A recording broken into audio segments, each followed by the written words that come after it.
Okay, so Dan, how about we start by telling us your name and the organization that you work for?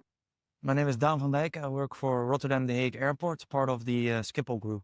Okay, excellent. Well, we're glad to have you here, Dan. Thank you for coming to Climate Week. Let's start with tell us a little bit about this hydrogen initiative at Rotterdam. This is quite leading. So what does this, what is special about this initiative? Why is this unique? Yeah, in a nutshell, we try to facilitate operators that would like to introduce alternative fuels in a powertrain in an operational environment. If we go one step back by looking at the, let's say, the emissions that we have in our control as an airport, we've reached ACAO level 5. So in this case, we could step up a bit and use the airport as a field lab for alternative fuels. So we focus on battery electric, SAF, and hydrogen. The last is interesting because hydrogen is already a source at the Port of Rotterdam and also high on the list at the Faculty of Aerospace of the Delft University of Technology, which is around the corner. And they do have their test and research aircraft at our airport as well. So we try to mix the ecosystem organizations around us by facilitating them on our airport, focus on the development of first, small scale infrastructure and operations of these new type of aircraft. And tell me a bit more about this small scale infrastructure. What does your roadmap look like? Are you thinking to bring in a hydrogen aircraft one day? Is that the first time that you will see hydrogen at your airport, or are you thinking of using, I don't know, ground support equipment and then buses, and then tell us a little bit more about how you're planning to introduce hydrogen? We envision both. So if we look at landside and landside mobility, a hydrogen refueling station is developed for vehicles and heavy duty vehicles.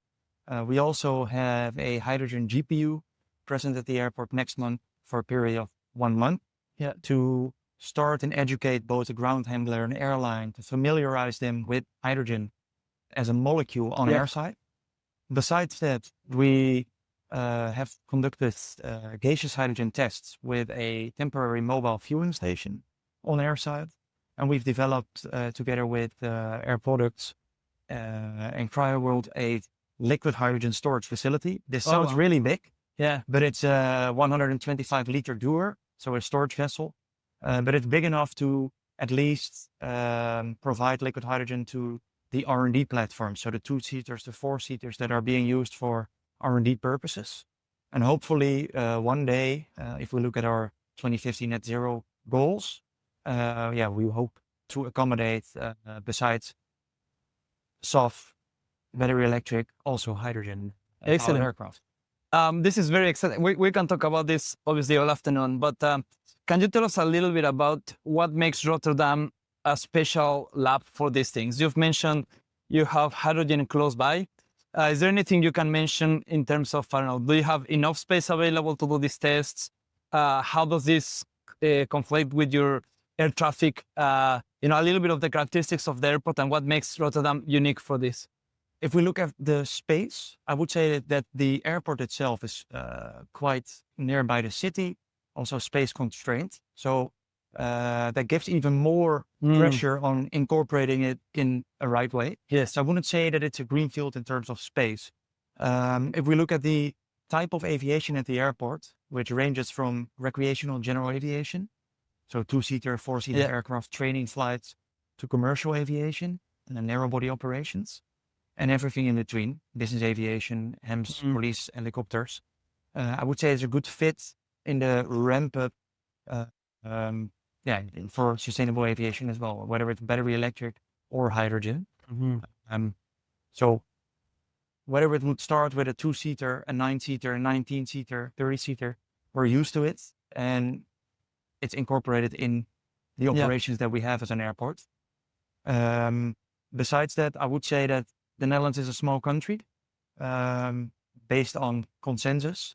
So if we want to achieve something, change anything on the airport, airspace, etc., we know where to go and the lines are short. We use that to eventually make that change happen as well. Okay, excellent. And if you had a wish list for ICAO, what do you think ICAO can do to be able to facilitate the implementation of these sort of more disruptive technologies like hydrogen or battery electric grid?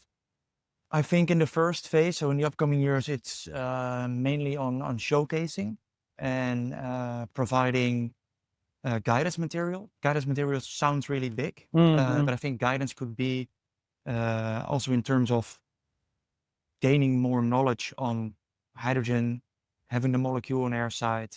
I think if you look at the maturity of the market, the guidelines can't be too specific because we're not there yet as a market. Yeah.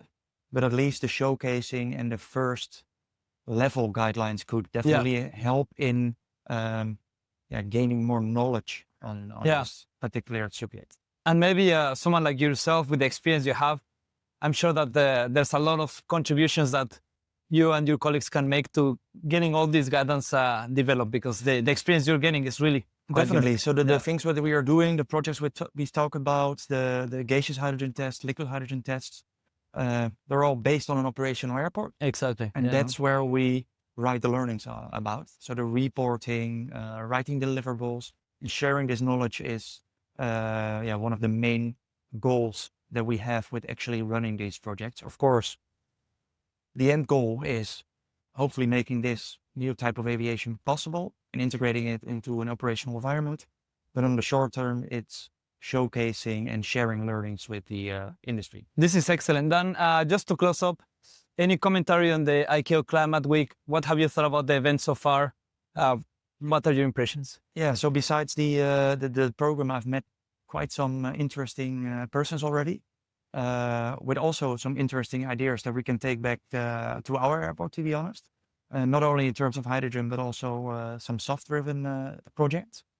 So the network component has been, in my opinion, already of real importance. And what I did like was the conversations on stage. Mm-hmm. So not only PowerPoints, but more of a discussion between the actors on stage. Excellent. Can we expect you here next year? Definitely. Okay, thanks. Thank you.